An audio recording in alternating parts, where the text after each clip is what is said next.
Yo everybody, hope you guys are doing well today, and honestly, one of the things that was announced today is probably one of the most hyped things in my entire life. If you've clicked on this video, you know exactly what I'm talking about, and that's we're getting every single Marvel vs Capcom game with lobbies and rollback across the board. I wanted to make a video about this because this is nuts. This is like absolutely huge for the potential of what this could actually mean in the future. Like, you know, could Marvel 4 be a thing? It's possible now. Like, it's with everything that's going on. I'm going to break this down and talk about everything that was happening because I got a lot to talk about.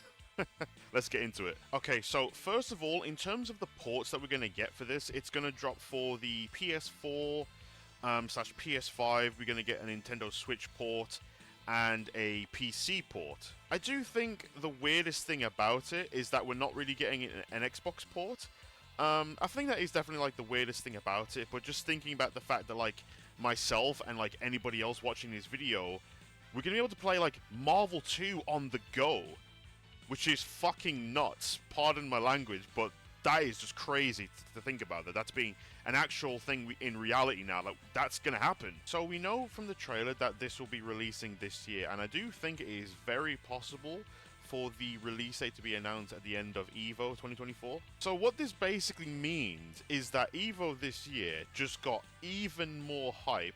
You know, we're going to see stuff for like Tekken, Street Fighter, maybe like some Guilty Gear stuff. Like, there's going to be all sorts of fun announcements to be had anyway, so I'm just very excited for this year's EVO. I do want to have a look at the website. Hopefully it's up and running and not down, because you know, everyone was on it when it got announced, so it makes sense why it went down, but let's take a look. So here we are on the website. So we've got Marvel vs Capcom Flying Collection, yep, X-Men Children of the Atom, Marvel Superheroes, X-Men vs Street Fighter, Marvel Superheroes vs Street Fighter, Marvel vs Capcom 1, Marvel vs Capcom 2, and The Punisher. The fact that we're all getting this in one collection is just insane, and rollback. And from my perspective, I've only played Marvel 3 Vanilla and Ultimate Marvel vs Capcom 3, and I really loved playing those games, even though I was absolutely trash at it. Just seeing all the different kinds of synergy and the creativity in that game, and it's still, to this day, in my opinion, one of the best fighting games you can ever watch. It's just incredible that we're getting these. Like, sorry if I sound like repetitive, but this is crazy. Like, for the people that are watching this video, which game are you gonna play first? For me, though, it's gotta be Marvel vs Capcom 2. Like, I never played this at all, so like, I want to see how hyped this game is from an actual playing perspective, because of course, like, you know, watching it is very hyped, but like playing it yourself is a whole different kind of gem. Like, I'm just looking at the roster now. I don't even know who I'm going to use. There's just so many cool characters in here. Like, holy shit. I need some time to think about that. I can't wait. Okay, so I've just made a cut here. So this is for Marvel Superheroes vs Street Fighter, and when we scroll down, we can see Cyberkuma here, but also it says that he is now playable. So I'm guessing back then you had to do like cheat codes or something like that. I'm not knowledgeable of this game and how to play as him and stuff like that. So for someone that's more knowledgeable, like, let me know in the comments how you could play as him. And I'm assuming there's like other games in here that have like secret characters where you could also play as them now, which is also just really cool for everybody that wants to play them. Another thing I wanted to talk about is the fact that we're actually getting a physical copy of the game. You know, there are a lot of people out there that want to have like physical copies of games, me included, right? So being able to do that is awesome, so that means I'm definitely going to buy a physical copy for both the PS and the Switch. And in terms of lobby size, it's up to 9 players online. That's a very interesting number to have. Let's also have a look at the new features page. Online play, enjoy playing with people from all over the world, whether casually or competitively. Plus rollback netcode will make for smooth and enjoyable battles. We love to see that. So we have casual matches, ranked matches, and custom matches. Spectate your friends or play along with them using rules of your choosing. Very interesting. This is all so good to see. Let's keep going. The Punisher game, online co-op / spectating. Team up with people from all over the world, dropping in and out as you please. You can also spectate other players' games. Sick. I've never actually played this game either, so I might have to look this up once this video is uploaded. High Score Challenge.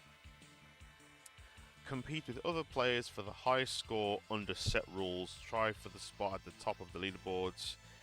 Note, you can play co-op high score challenge for the Punisher by selecting event mode from a custom match lobby. Awesome. Okay, yeah, this is something that I know a lot of people were like, oh, does it have crossplay? Does it not have crossplay? So it says here, crossplay between platforms is not supported. I'm actually thinking now, how many Capcom games have crossplay support? Okay, so I've made another card. I just wanted to do like a quick Google search to see all of the games that have like cross-platform play on them. So it's Exoprimal, Street Fighter 6, Street Fighter 5, Monster Hunter Rise, Monster Hunter Wild, which is like the new one that comes out next year, which I'm also looking forward to. World and ReVerse. Considering that once this drops, it's going to sell like hot fire, I wonder if they're going to think about implementing this in the future. Okay, so now we're at the training mode stuff, so pick your favorite character and stage and train to your heart's delight. With settings for input displays, hitboxes, and damage numbers, both beginners and veterans will find the tools they need to improve. Beautiful stuff. So yep, there's a picture showing the actual hitboxes. Click this.